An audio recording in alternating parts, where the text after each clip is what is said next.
Right so. My name is Cassandra Reed, I'm 35 years old, and I'm a marine researcher who spent the better part of my adult life studying ocean ecosystems. Because apparently, when faced with a choice between humans and sea creatures, I chose the ones who don't try to steal your inheritance. Shocking, I know. Before we continue, please subscribe to the channel and write in the comments what time it is where you are now. Because nothing says family bonding quite like crowdsourcing your global audience whilst your offspring plots your demise. My grandparents, bless their environmentally conscious souls, left me their waterfront house bordering Olympic National Park in Washington. It's been my anchor between expeditions, which is a poetic way of saying it's the only thing keeping me tethered to a family who views me as little more than a bank account with legs and a marine biology degree they've never quite forgiven me for obtaining. After 18 months away in Maine tracking coastal erosion, because someone has to care about the planet whilst everyone else is busy Instagramming their avocado toast, I came back to Seattle for what I naively assumed would be a normal family dinner. You know, the sort where everyone pretends to like each other for approximately 2 hours whilst passive-aggressively commenting on each other's life choices over overdone chicken. I was wrong. Spectacularly, magnificently wrong. My sister stood up, grinning like she just won the lottery, which in her mind, she had, and announced.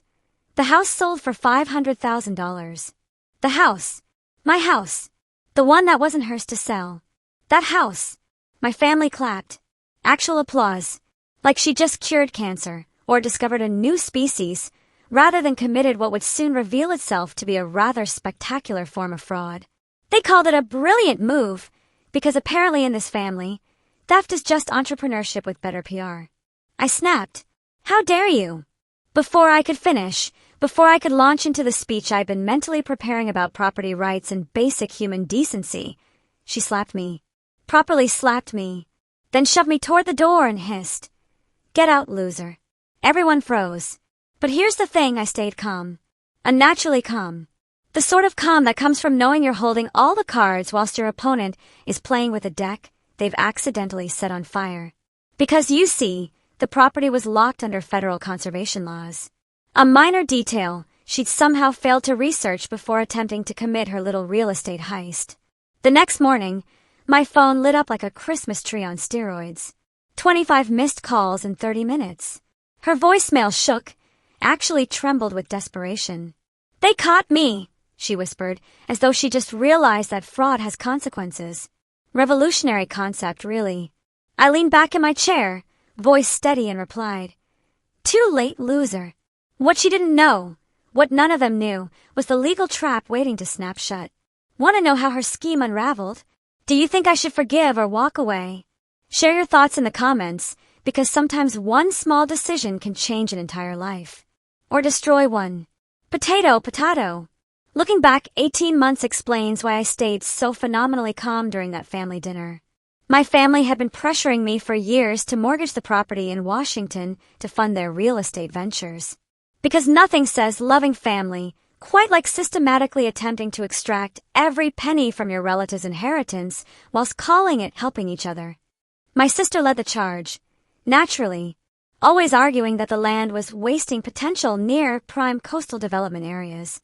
Translation, she wanted to concrete over endangered whale habitat to build luxury flats for people who'd never appreciate the view because they'd be too busy posting selfies with the caption coastal living. I refused every time, knowing the federal easements protected it as critical marine habitat for endangered whales. But she wouldn't stop, especially after her investments tanked. Oh, did I mention her investments tanked? Because they did, spectacularly. She lost big on cryptocurrency trades, because of course she did. Everyone's a financial genius when Bitcoin's rising, and a failed cafe business. The cafe lasted approximately 6 months before collapsing under the weight of poor location choices and what I can only assume was truly terrible coffee. She was left in deep debt, desperately circling the drain of her own making. Dad and Mom covered some losses because enabling behavior is apparently genetic in this family, but she needed more. She always needed more.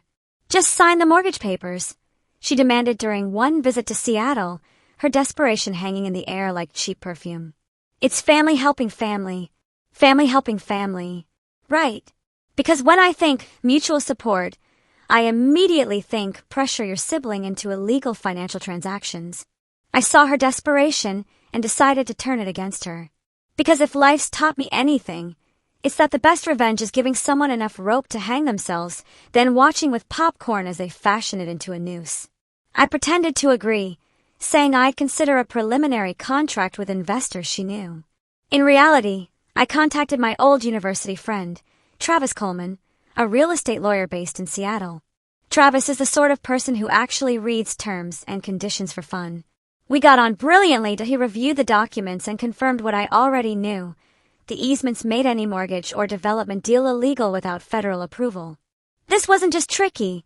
This was go directly to jail, do not pass go, do not collect £200, levels of illegal.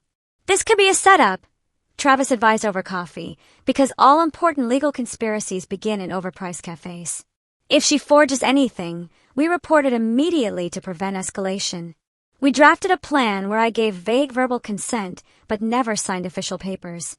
I'm excellent at being vague. Years of avoiding family drama have honed this skill to perfection. Travis prepared reports for environmental agencies, ready to file if she crossed the line.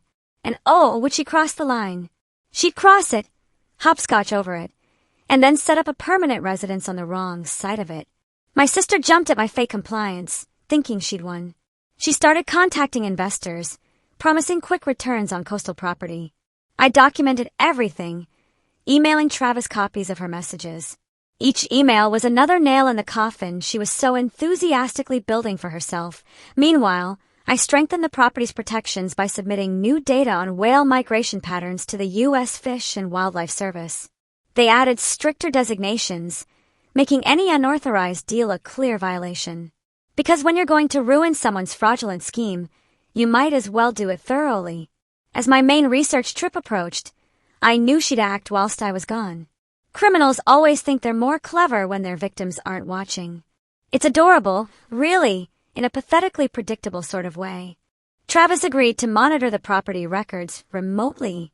If she files a fraudulent mortgage or contract, he said, we'll catch it early and alert the authorities. The easements weren't just paper.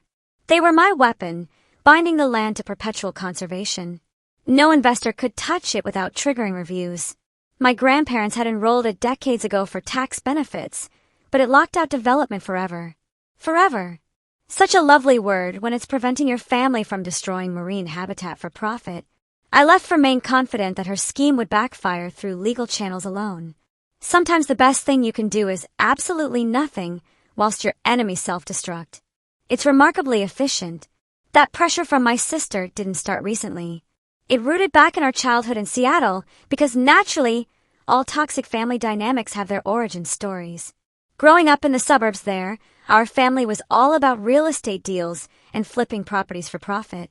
Dad led the business, buying up land to turn into condos or malls, because what the world really needs is more soulless commercial developments. Mom handled the paperwork and client meetings.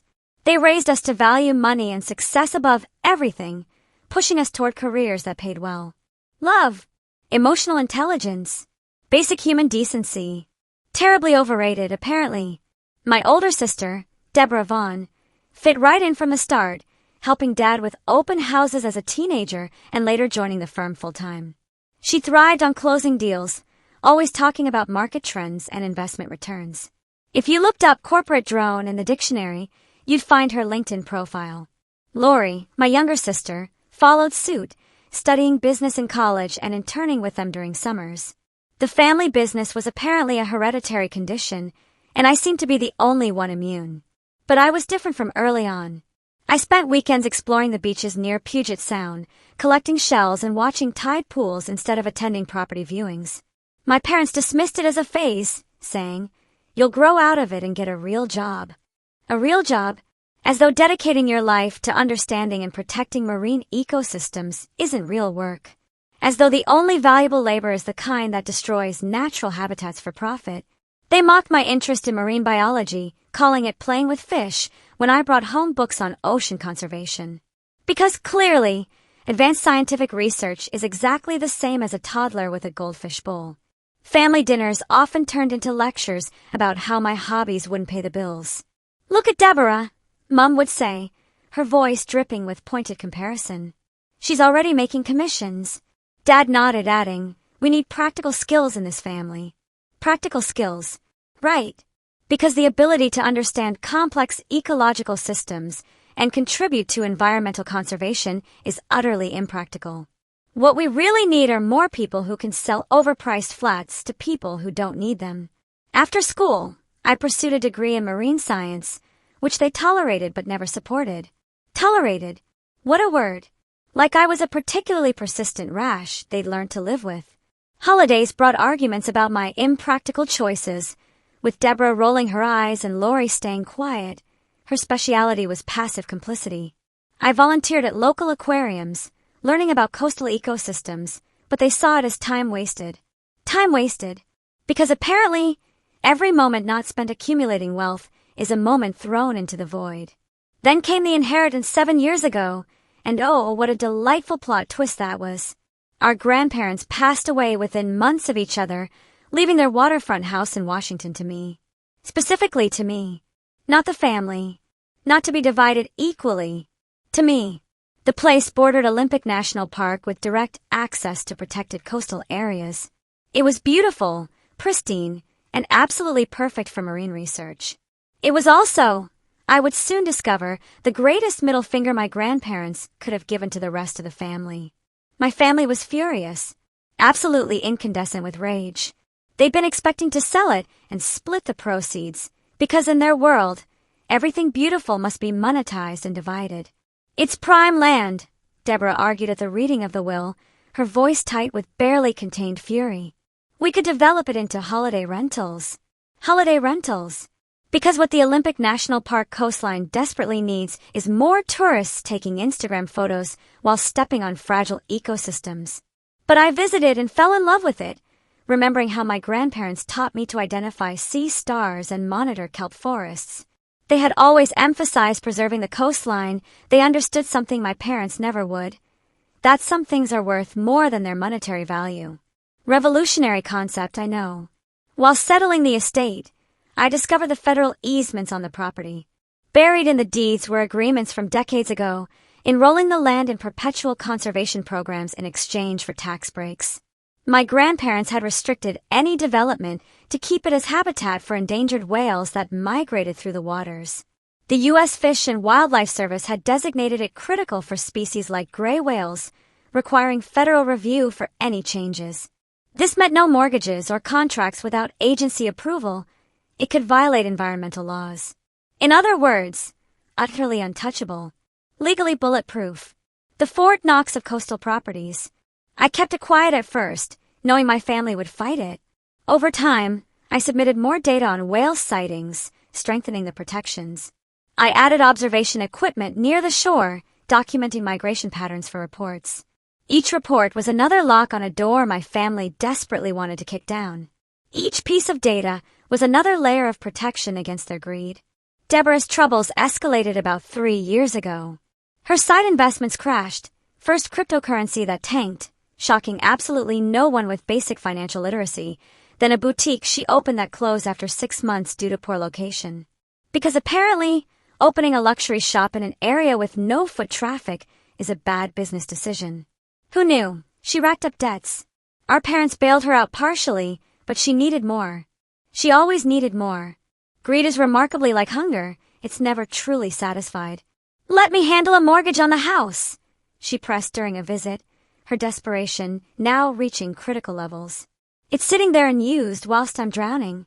Sitting there unused. As though a protected marine habitat existing in its natural state is unused. As though something has value only when humans are extracting profit from it. I refused outright, citing maintenance costs. A lie, but a convenient one. She kept pushing, even suggesting preliminary contracts with her investor contacts. Family meetings turned tense, with Dad backing her up. It's for the business, he said, as though those 4 words justified anything. Mum added, think of your sister. Think of your sister. I was thinking of my sister. I was thinking she was a fraudulent, greedy nightmare who'd sell her own grandmother if the market was right. I was thinking quite a lot about my sister, actually. Lori tried mediating but sided with them, because of course she did. Lori's entire personality was conflict avoidance through enabling. I stood firm, knowing the easements made her plans impossible. As her desperation grew, I suspected she'd try something shady, especially with my long trip to Maine coming up. She started networking with developers, hinting at access to the property. Hinting, promising, lying. The holy trinity of terrible business practices. Deborah's attempts didn't stop with those visits. They escalated as her debts mounted higher because apparently the solution to being in debt is to commit fraud. It's basic mathematics, really. She began ringing daily, leaving voicemails about how the mortgage could clear her slate. I deleted most without responding, focusing instead on my work. Actual scientific research rather than financial schemes. One evening, she showed up with a stack of forms from her investors, insisting I review them. "It's just a preliminary step," she said, which is what every scam artist says before the actually illegal bit. I scanned the documents and handed them back, stating firmly that I wouldn't sign. She accused me of hoarding the property out of spite, because clearly, the only reason someone wouldn't enable fraud is spite, not morality or legal obligation. I explained it was about honoring our grandparents' wishes. The conversation ended with her slamming the door, vowing to find another way. Find another way. Ominous words from someone who'd already demonstrated a spectacular lack of ethical boundaries.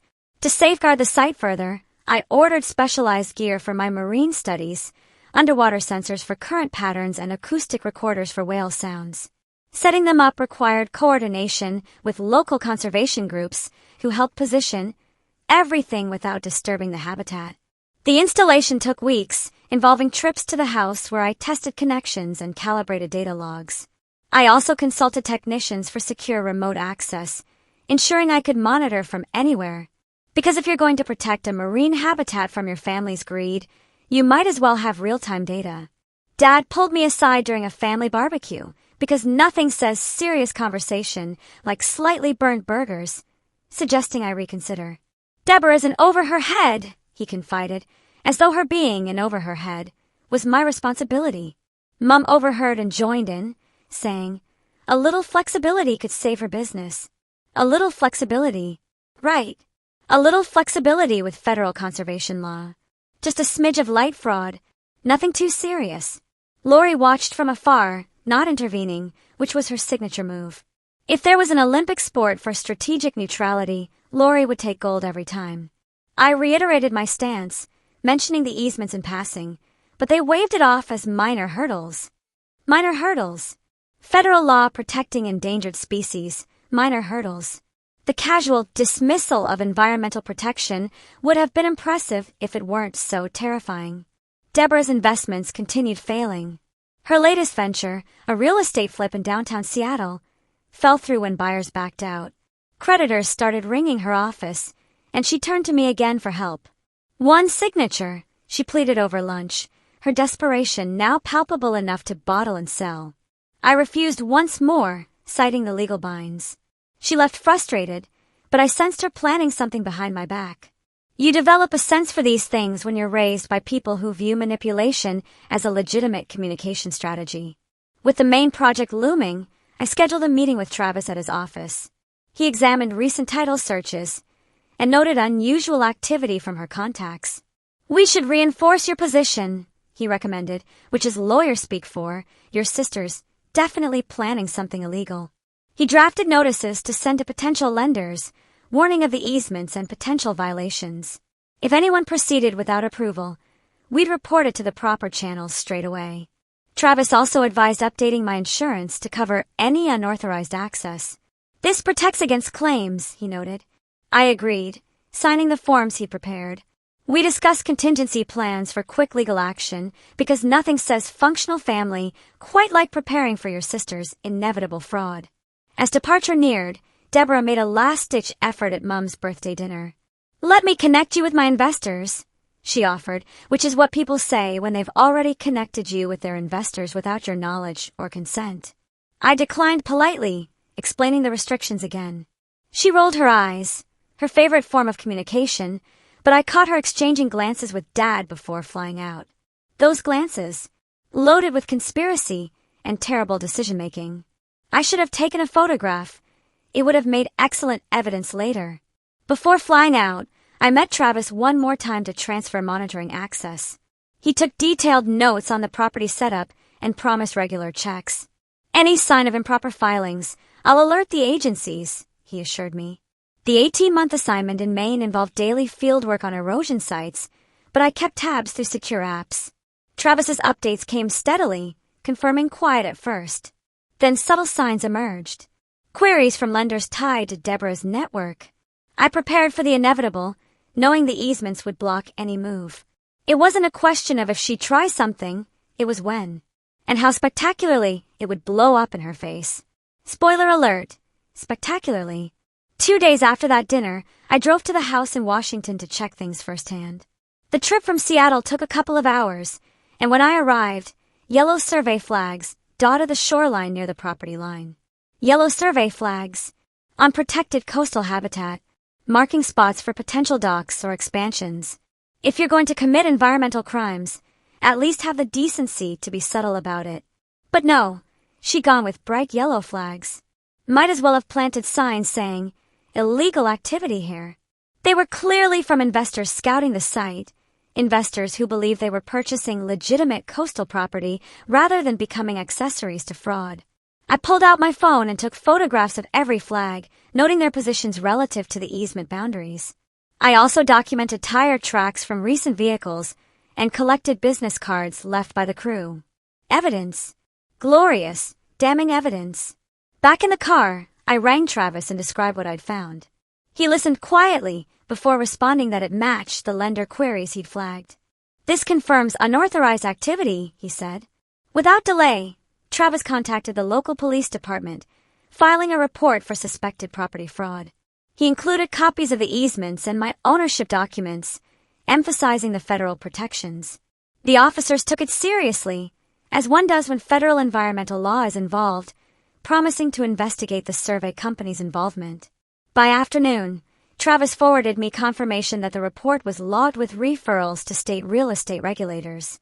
He also notified the U.S. Fish and Wildlife Service about potential easement breaches. The wheels of justice were turning. Slowly as they do, but turning nonetheless. The investors, a couple from Portland looking for coastal flips, soon realized the deal was bogus. Their lawyer reached out to Travis after discovering the preliminary contract Deborah had pushed lacked my signature. Such a small detail. So utterly devastating to her entire scheme. They demanded explanations, and when Deborah stalled, because what explanation could she possibly give? They filed a civil lawsuit for misrepresentation and breach of contract. The suit sought damages for their time and expenses, plus punitive fees to deter future scams. They attached evidence of her promises, including emails and meeting notes. Everything documented. Everything damning. Deborah's phone started ringing off the hook from her creditors and the investors' team. She left frantic messages for Dad and Mum, but they couldn't help much. Turns out, when your daughter commits fraud, there's a limit to how much parental enabling can fix. The lawsuit papers arrived at her office the next week, listing me as a witness. Travis advised me to provide an affidavit detailing the easements and her unauthorized actions. I complied, sticking to facts without emotion. The facts were damning enough without embellishment. As the case built, Deborah's business partners distanced themselves, canceling joint ventures. Because nobody wants to be associated with someone actively being sued for fraud. Shockingly poor for the brand. One evening, my phone buzzed with her number. I let it go to voicemail at first, but curiosity won. Her voice cracked as she spoke. They caught me! 3 words. So much desperation. So little self-awareness. She begged for me to vouch that I'd approved the contract verbally, as though verbal approval would somehow override the lack of signature, federal law, and basic reality. I texted back 3 words. Too late. Loser. The message felt final, cutting off her pleas. Those 3 words, her words, thrown back at her, contained more satisfaction than I care to admit. Travis updated me that the police had interviewed the survey crew, who admitted working on Deborah's referral without verifying ownership.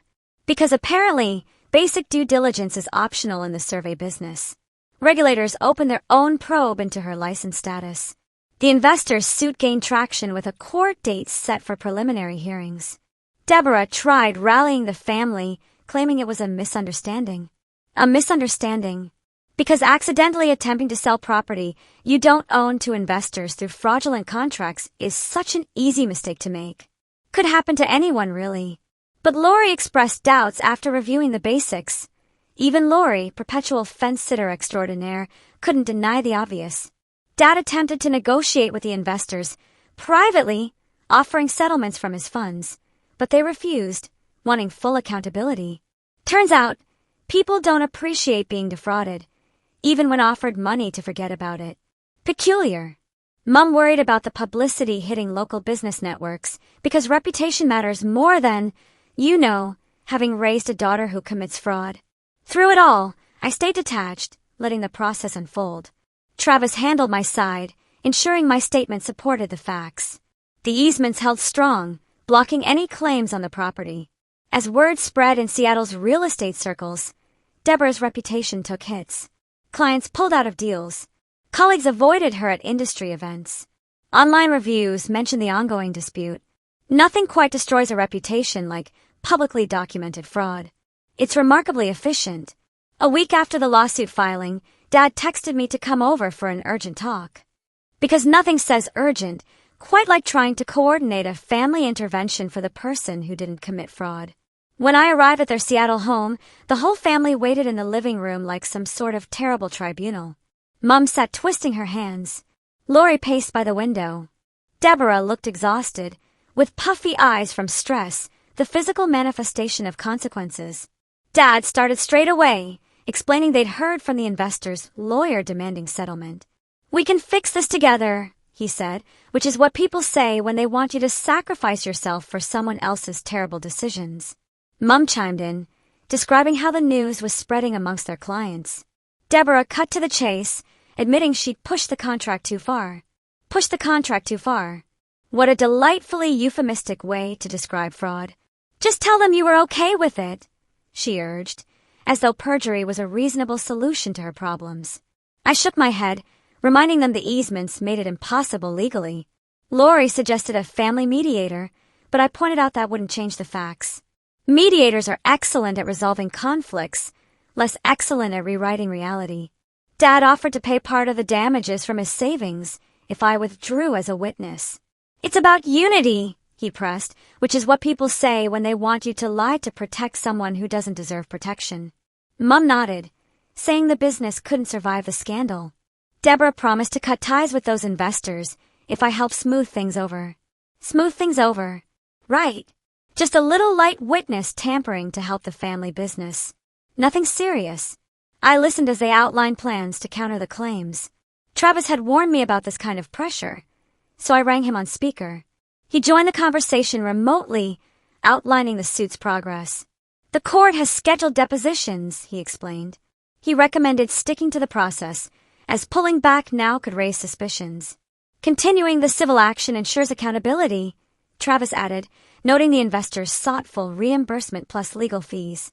Dad argued it was excessive, but Travis countered that misrepresentation in real estate carried standard penalties. Standard? This wasn't persecution. This was Tuesday in the legal system. I agreed with him, stating I wouldn't interfere. Deborah grew agitated, accusing me of enjoying the fallout, which, I'll admit, wasn't entirely untrue. I wasn't enjoying it, exactly, but I certainly wasn't losing sleep over it either. Mom tried calming her, but the room tensed. Lori asked if there was any compromise, like a partial statement. Travis advised against it, saying half measures could complicate my position. He detailed potential outcomes, including asset freezes if ignored. I ended the call and faced them directly, refusing to budge. "This started with unauthorized actions," I said. The meeting dragged on with more pleas, but I held firm. By evening, Deborah received notice of the first hearing date. Her phone pinged with emails from partners questioning her ethics. One major client canceled a project, citing the ongoing dispute. Dad's firm lost a referral network contact who'd heard about the case through industry channels. Mom mentioned neighbors whispering at their club events. Deborah's social media filled with subtle unfollows from professional connections. The digital age makes social ostracism remarkably visible. The local real estate association launched a review of her practices, threatening suspension. As the suit advanced, witnesses from the survey team submitted statements confirming her instructions. The investor's lawyer pushed for discovery, uncovering her financial records. Deborah's attempts to settle privately failed when they insisted on public acknowledgement. Family friends stopped inviting them to gatherings, wary of association. Dad's deals slowed as lenders hesitated. Mom avoided her usual social circles, embarrassed by the gossip. Lori's internship offers dried up due to the family name, collateral damage in the scandal. Deborah faced mounting bills from her own lawyer, dipping into savings. The court granted a motion for summary judgment on key points, favoring the investors. Media outlets picked up the story as a cautionary tale in Seattle business news. Deborah's license came under formal scrutiny, with hearings scheduled. The family's reputation suffered irreversible damage in their tight-knit community. Creditors tightened terms on existing loans, adding financial strain. The dominoes were falling, each one hitting the next with satisfying precision. 3 months after the initial court motions, the judge delivered the verdict against Deborah. The investors won on all counts. The ruling highlighted her deliberate misrepresentation of the property's status, deliberate being the key word. This wasn't a mistake, this was intentional fraud. She had to pay back their full advance plus interest, totaling over $200,000 in restitution. The court also imposed additional fines for violating state real estate regulations, draining what remained of her accounts. $200,000, plus fines, plus legal fees. The cost of greed, itemize and build. Deborah appealed immediately, but her lawyer warned the chances were slim given the evidence stack. In the meantime, she liquidated personal assets, selling her car and downsizing her flat to cover the immediate payments. The association revoked her professional certification after their review, barring her from practicing for 5 years minimum. 5 years. In real estate, that's a career death sentence. Former colleagues stopped returning her calls. Job applications went unanswered as word circulated. One investor posted a review on industry forums, detailing the ordeal without naming her directly, but leaving enough clues for insiders to connect the dots. The internet never forgets. The internet is forever. The internet is remarkably efficient at ending careers. Deborah's social circle shrank overnight, with invitations to networking events vanishing. She spent evenings alone, scrolling through profiles of people who distanced themselves. The loneliness that comes from consequences is a particular kind of isolation. Dad's firm felt the ripple effects first. Longtime partners hesitated on joint projects, citing concerns over liability. One major contract fell through when the client referenced the case in their withdrawal letter. Revenue dipped by 30% that quarter, forcing him to lay off staff and cut bonuses. Mom's community groups whispered behind her back, and she stepped down from a board position to avoid awkward questions. Lori's career stalled too, with recruiters pulling offers after background checks flagged the family connection. The once closed unit now met rarely, conversations strained by unspoken blame. Dysfunction, it turns out, is contagious. I watched from afar, receiving updates through public records rather than direct contact. Travis handled the final witness confirmations, ensuring my affidavits stood unchallenged.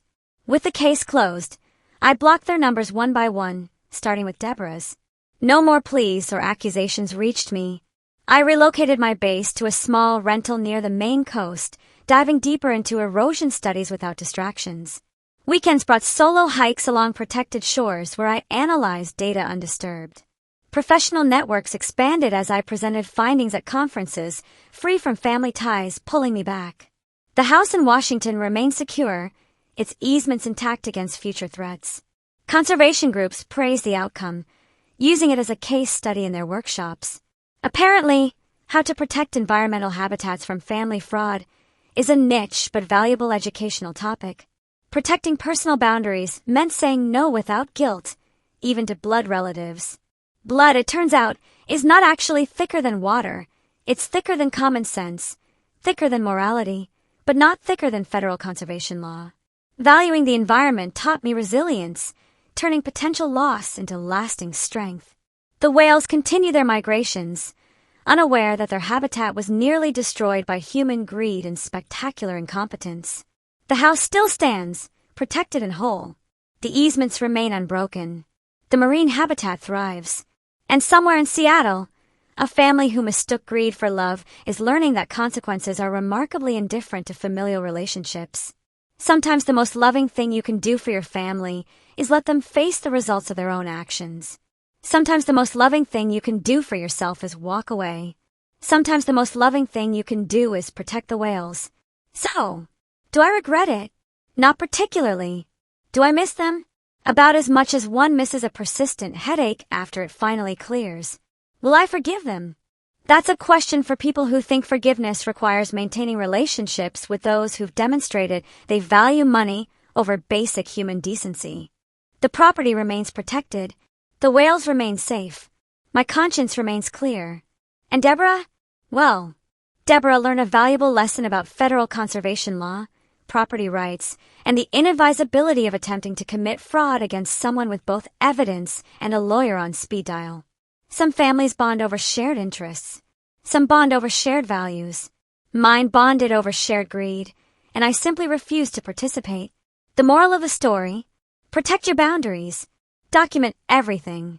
Trust lawyers more than family when family's asking you to commit crimes. And for the love of all that's holy, if your grandparents leave you property with federal conservation easements, maybe, just maybe, don't let your fraud-prone relatives know it exists. The whales thank you. The environment thanks you. And frankly, your future self thanks you. Because at the end of the day, the greatest revenge isn't forgiveness or reconciliation. It's living well whilst those who wronged you face the consequences of their own choices. And I'm living spectacularly well. Subscribe, comment your location and time, and remember, blood may be thicker than water, but conservation law is thicker than both. Cheers. Because you're probably wondering, and because I'm in a generous mood, let me paint you a picture of where everyone ended up after the dust settled and the legal bills were paid. Deborah, last I heard through the remarkably efficient gossip network of Seattle real estate circles, is working as an administrative assistant at a mid-tier property management company. Not running deals. Not closing contracts. Filing paperwork. It's the professional equivalent of being sent to the naughty corner, except it lasts for years and comes with a significantly reduced salary. Her flat, the downsized one she moved to after liquidating assets, is in a building she once tried to sell as up-and-coming. It's not up-and-coming. It's definitively there, and there is a one-bedroom with paper-thin walls and a perpetually broken lift. The irony is so thick you could spread it on toast. She's apparently taken up yoga, because nothing says, "I've found inner peace," quite like doing downward dog whilst contemplating the 200,000 pounds you owe to people you tried to defraud. Namaste indeed. Dad's firm never quite recovered. The 30% revenue drop turned into a permanent state of affairs.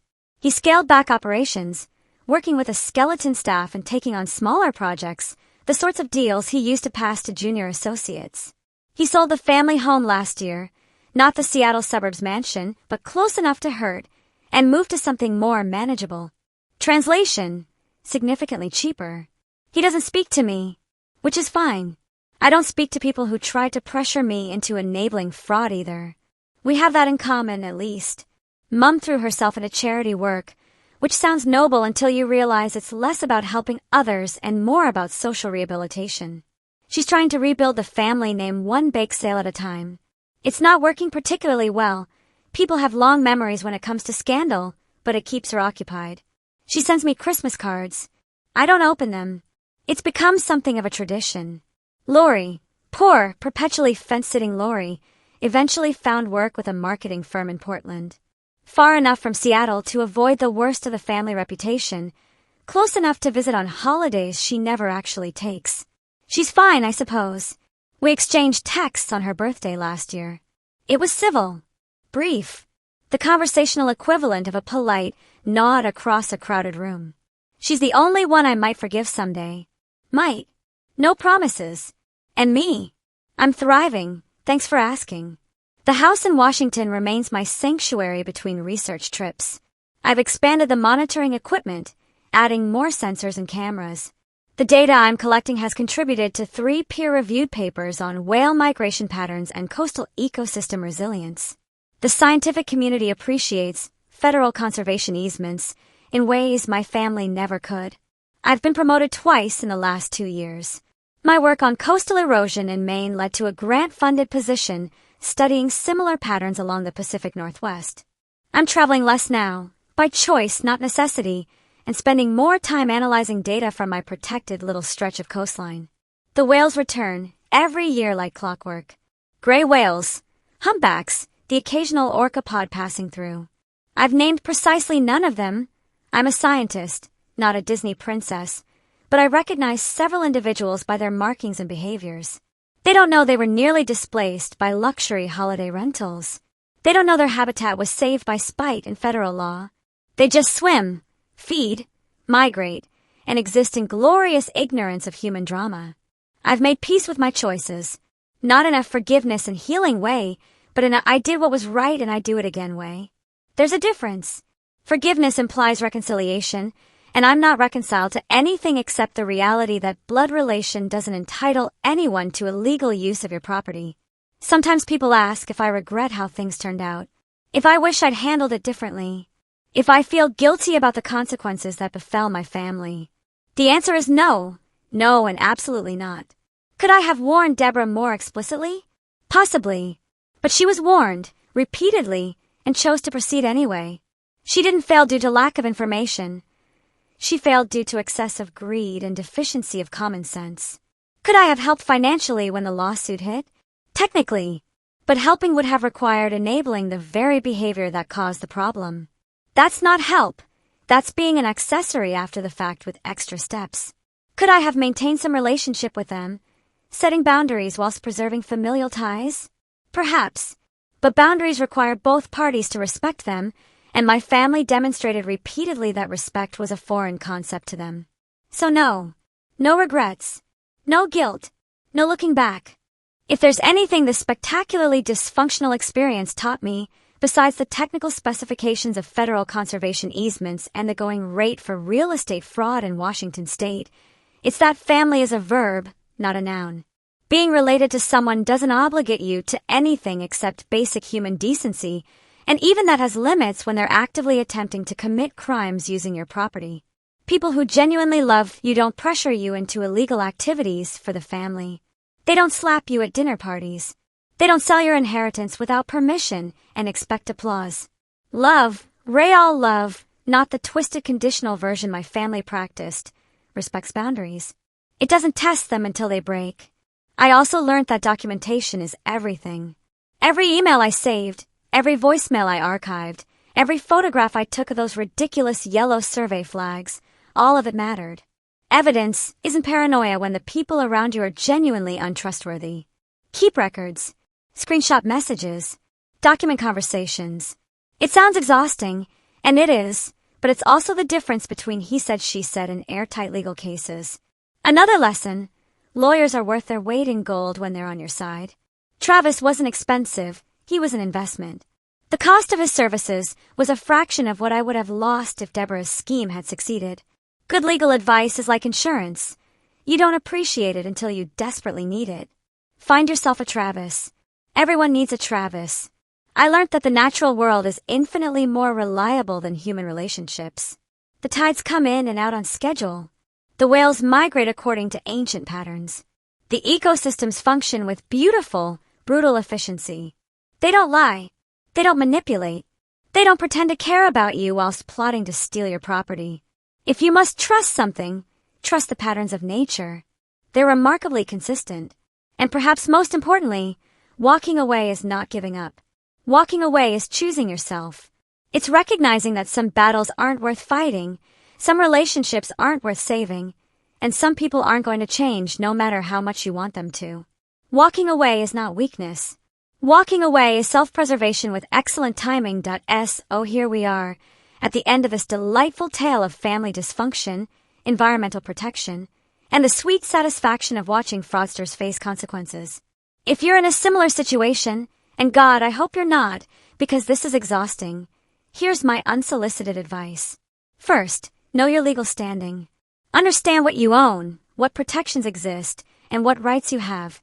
Ignorance isn't bliss when your family's plotting against you, it's vulnerability. Second, document everything. I cannot stress this enough. Every conversation, every text, every suspicious activity. You're not being paranoid if they're genuinely trying to defraud you. Third, get professional help.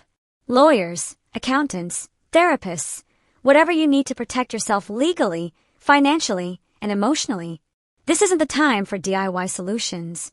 Fourth, set boundaries and defend them ruthlessly. No is a complete sentence.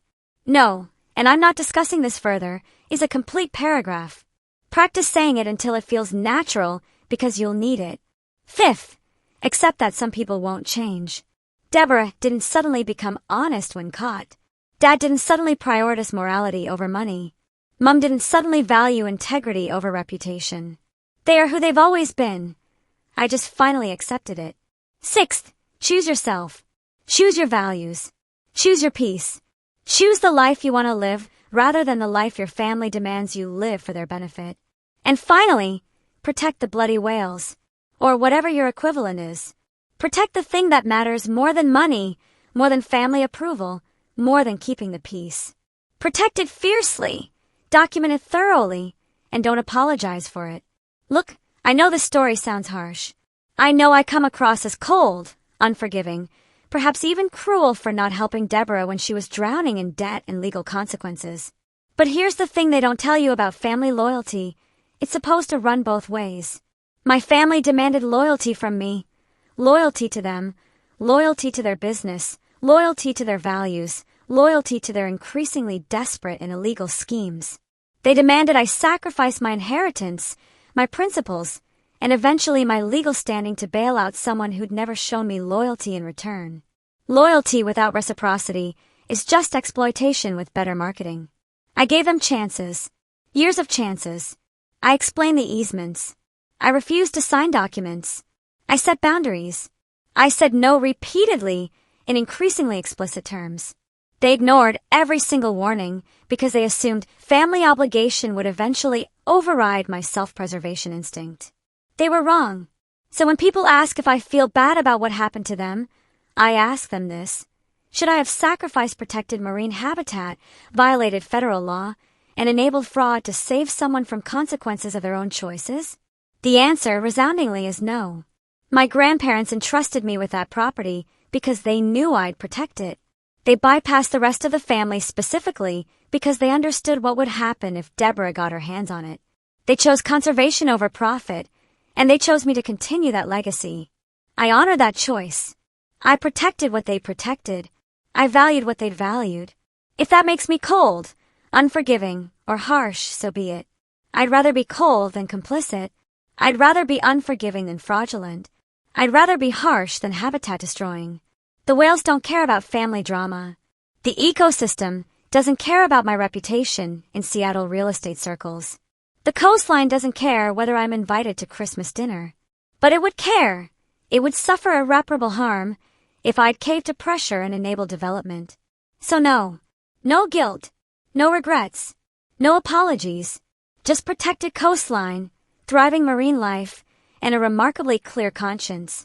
If you've made it this far, through 10,000 words of family dysfunction, legal drama, and environmental protection, congratulations. You're either deeply invested in this story, procrastinating on something important, or both. Either way, I appreciate you. Remember, subscribe to the channel, drop your location and time in the comments, and share this with anyone who needs to hear that it's okay to choose yourself over toxic family members. Because at the end of the day, the most important relationship you'll ever have is the one with yourself. And that relationship should never require you to commit fraud, violate environmental law, or sacrifice your principles to maintain someone else's comfort. Family isn't everything. Sometimes family is the thing you need to walk away from to become the person you're meant to be. Protect your boundaries. Document your evidence. Trust your lawyers. Respect federal conservation easements. And for the love of all that's holy, if someone tries to sell property they don't own, let the legal system handle it. The satisfaction is exquisite. The whales are swimming. The tides are turning. The ecosystem is thriving. And somewhere in Seattle, A woman who once called me a loser is filing paperwork for people who actually verified ownership before making offers. Life, as it turns out, has a magnificent sense of irony. Now, if you'll excuse me, I have whale migration data to analyze and a family I don't speak to anymore. It's remarkably peaceful. Cheers, loves. Protect your coastlines and your sanity, preferably in that order. Finn, see what I did there? Marine biology humor. I'm here all week. Actually, I'm here permanently because I have no family to visit during holidays, but that's fine too. P.S. Deborah tried to friend me on LinkedIn last month. LinkedIn. As though professional networking would somehow bridge the gap that fraud and federal lawsuits created. I laughed so hard I nearly spilt my tea on my laptop. Then I clicked ignore and went back to my whale data. Some boundaries, it turns out, extend into social media. Who knew? Me. I knew. I've always known. That's rather the point of this entire story, isn't it?